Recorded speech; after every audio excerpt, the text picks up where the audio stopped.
equilibrium, we're talking specifically about phase change equilibrium. So when you've got, ice water and you've got particles that are recrystallizing, becoming part of the ice, and particles that are melting all at the same time, when that's happening at an equal rate, opposing change is happening at an equal rate, you're at equilibrium. And we looked at increasing the rate of change using our doorway example. So if we take a liquid and we add heat, we get a vapor. If we take a vapor and we condense it, we get a liquid and we get heat out of it. So this is where we left off. This is where we left off the other day. So when you have the number of particles that are evaporating and condensing every second equal, we're at equilibrium. So those opposing changes are happening at the same rate. Rates of evaporation and condensation are equal. We can also see this with rates of solidification and melting. So I have my 3 states of matter, and the chart there, the y-axis represents energy. So increasing energy, and you know that gases have more energy than liquids, and liquids have more energy than solids, right? This is kinetic energy. It's kinetic molecular energy. What's the sort of proxy that we use to measure kinetic molecular energy? Molecular kinetic energy. How fast particles are moving. Do you walk outside and say, "Oh my gosh, those particles are really moving slowly"? Temperature. So that energy, that amount of energy, that thermal energy, is the proxy we use as temperature. So last night gives me a fantastic example. If you look at these things, you'll notice that there's a difference in the amount of energy between them. So if something goes from being a solid to a liquid, what is happening with that amount of energy? Is it being put into the substance that's changing, or is it going out into the environment?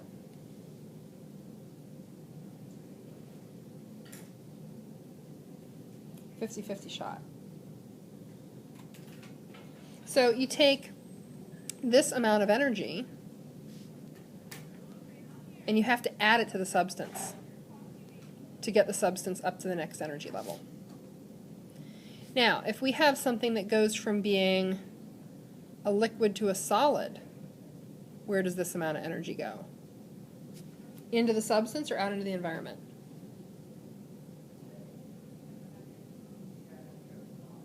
So let me tell you a little story. You know I love story time. When I was a kid, we actually had a lot of strawberry fields around here. And I remember as a kid on chilly May nights, because we still get frosts. Last night I had little smudge pots out in my tomatoes, and my tomatoes under covers. On a chilly May night, we can get a frost. Now, if you have strawberry plants out in the field, those strawberries have blossoms on them. Guess what happens if the blossoms get frosted? You don't get any fruit. The plants won't die, but you won't get any fruit off your plants.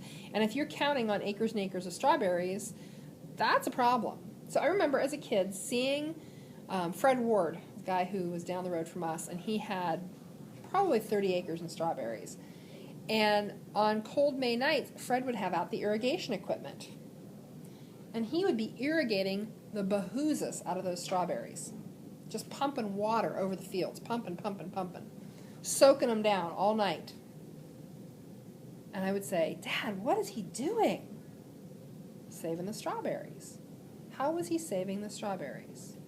They do the same thing in Florida orange groves, interestingly enough. How would pumping water over them do anything to change whether or not they get frozen?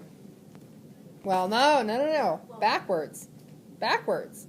So when that liquid water freezes, this amount of energy here, this heat energy in essence, goes out into the environment. If that water is laying on the strawberry leaf, guess what the environment is? The leaf. So in the morning you will see the strawberry leaves are literally covered with ice. But the water inside the cells did not freeze. So the plants themselves are undamaged, but there's a layer of ice on top of them. And they do, like I said, they do the same thing in orange groves, and very often you'll see pictures of orange trees and orange fruit with big icicles hanging off them, and that's because they do the same thing. They pump water into the groves and saturate the trees, and that will actually save them in a frost. So it's all down to phase change, because it's all an energy exchange. It's transactional. Now we're going to talk a little bit more about this equilibrium thing, because we talked a little bit about phase change. You know, I'm big on chemistry and metaphors for living. So Heisenberg's uncertainty principle, you can really never know what you don't know because the act of observing it changes it. True. And LeChatliers' principle is the same thing. It's a good metaphor for life. When you take a system that is at equilibrium, so let's say I have a vessel with a plug and it's got water and water vapor in it. And it's at equilibrium. So the same number of particles are going back and forth, water vapor to, vapor to liquid at every moment. If we disturb that system, if we change the conditions that that system is existing under, we shift the equilibrium, but it will find a new equilibrium. So for a while, things will not be happening at equal rates. You'll have more particles joining the vapor phase or more particles joining the liquid phase, but after a while it'll settle down and it'll be at a new equilibrium, and then those rates of change will be equal. So the metaphor for your life is things get disrupted, but eventually they settle down and you have a new normal. And that's true. I mean, all of you have been through some kind of disruption in your life, whether it's changing schools or changing houses or a shakeup in your family or your dog dying or whatever it is. Like, there's a period of adjustment. And then you're like, oh, okay, well, this is what's normal now. And then you're just dealing with the new normal. That's all LeChatliers' equilibrium says, is when you have a system at equilibrium and you change the conditions, it goes through a period where it's not at equilibrium, but then it gets to a new equilibrium. We're going to talk not very much at all about how disrupting the system shifts equilibrium. Okay, so heating the system shifts equilibrium in favor of vapor. Cooling the system shifts it in favor of your liquid phase and giving off some heat energy. Okay, so equilibrium vapor pressure. Remember we talked about the partial vapor pressure of water over a liquid? So if we look at a liquid that's in equilibrium with its gas, or a vapor that's in equilibrium with its liquid, we have particles above, we have particles below.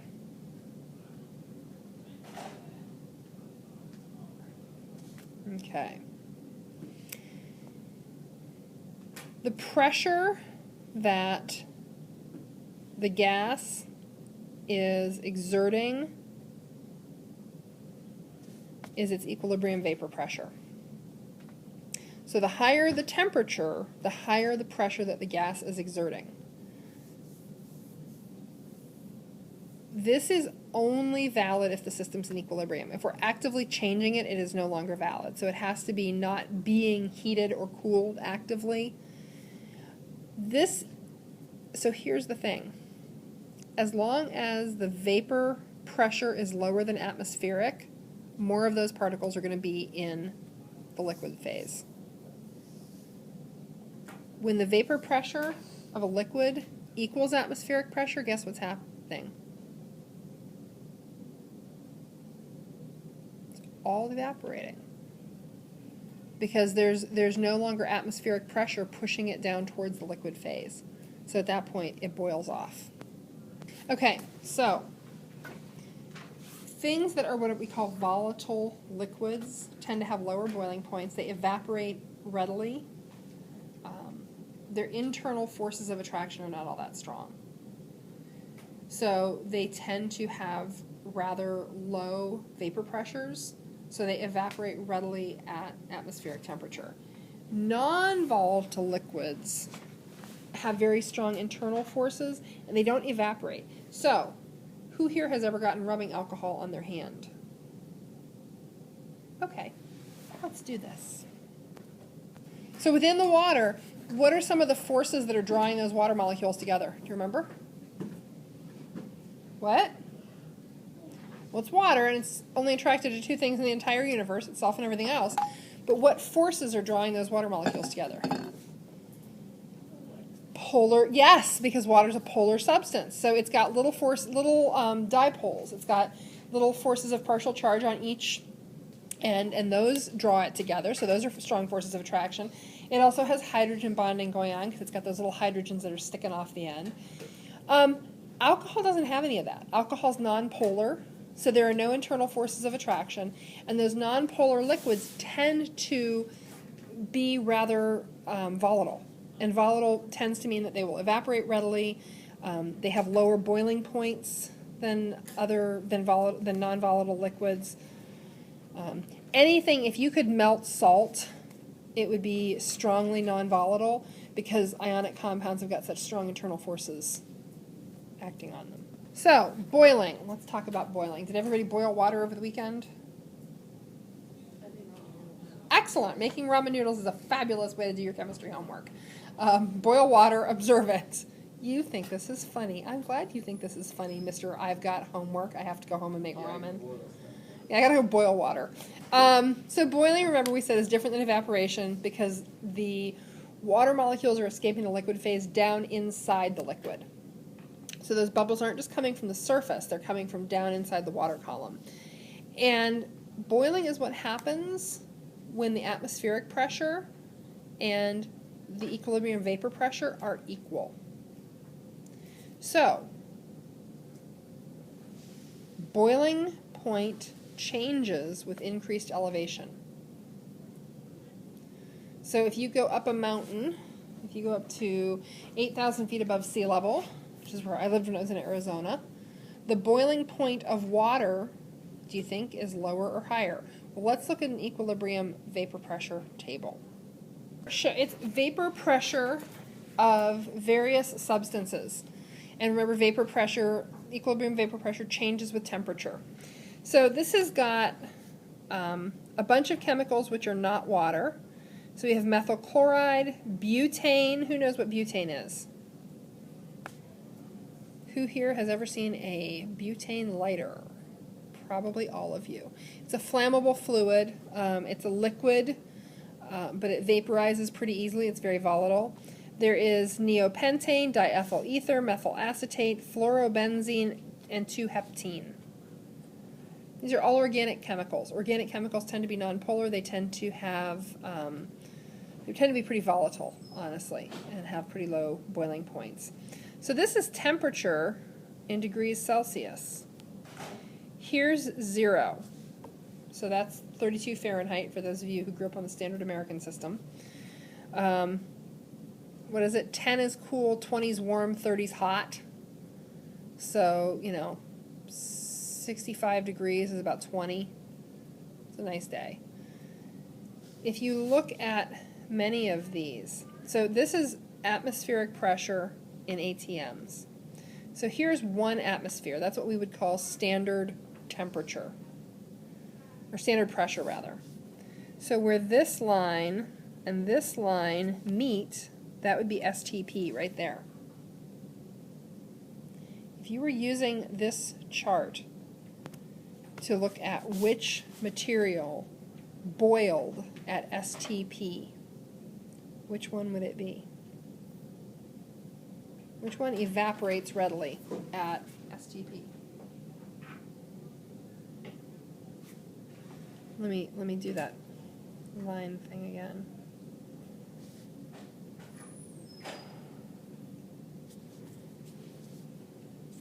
Butane, anybody? Yeah. So butane at a standard atmosphere of pressure.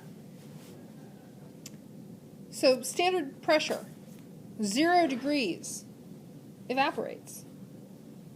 How can you have liquid butane in those little lighters? Shouldn't it all have evaporated off? Huh?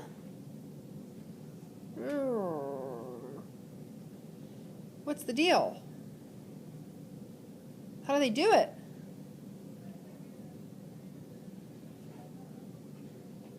Well, what if we took it down to, what if we lowered the pressure inside the little lighter thingy? What if we made it, let's see, this would be like 0.5, half an ATM. Then where would it evaporate? Oh, we take it down to a half an ATM of pressure, and look at that. It's still a liquid at -15 Celsius. You play with the pressure. How do they make it a liquid inside the lighters? Those little plastic chambers in the lighters, what are they? Little miniature vacuums. They've sucked all the air out. That liquid is under very, very low pressure. So when you change the pressure, you can change the boiling point. These charts are really useful because you can say, well, I want to separate two things. I have, okay, who knows what distillation is? Who's heard the term distillation? Heard the term, okay. So if I have two things mixed in here, and they're both liquids,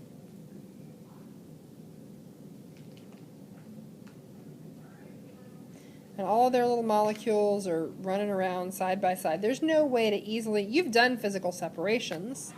You've separated, you know, sand and salt and ammonium chloride, and you probably did iron filings in physical science. Great. But how do you separate two liquids? Age-old problem. Age-old problem. Well, basically you use a vapor pressure chart. So in distillation, let me move this over to one side. In distillation, you take that combination of two things and you heat it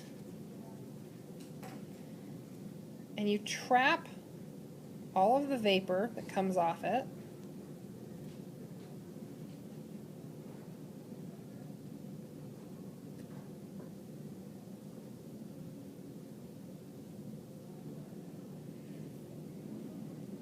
And you recondense that vapor. So if we had, and I'll make this easy, if we had butane and we had methyl acetate, we'll take our 4 and come back. So if I had a mixture of methyl acetate and butane and I wanted to separate them, I have these two things in here, I heat them up. If I heat them to 10 degrees at standard pressure, if I heat them to 10 degrees, what state of matter is the butane in? Is it a liquid or is it a vapor? Vapor. Basically anything above the point where normal atmospheric pressure intersects with their curve is a vapor. Anything below that is a liquid. At that point, what state is the methyl acetate in? It's still a liquid. So what happens is that all of these little vapor particles travel down here. Well, if we then run this through something cold, like if we run that tubing through ice, we cool that vapor down, whoops, wrong color. They drip out, they end up in here. And now what we've done is separate them. That's distillation. This is how they make booze. They separate out alcohol and water. And many, many years ago, I mean, we are Appalachian, Ohio, and I love it. I am from Columbiana County, proudly. Many, many, many years ago, probably my first or second year teaching, we're talking about this. I had physical science. I'm talking about separating mixtures, and and I was describing how you would separate a mixture of two liquids. You would do it on boiling point difference. So you have to look at a point where one is going to be a liquid and one's going to be a vapor, and then you can take that vapor from the one and you can cool it down, and then what you have is a purified version of that. And this one young man said, "Why, that's just like my..." Oh, never mind.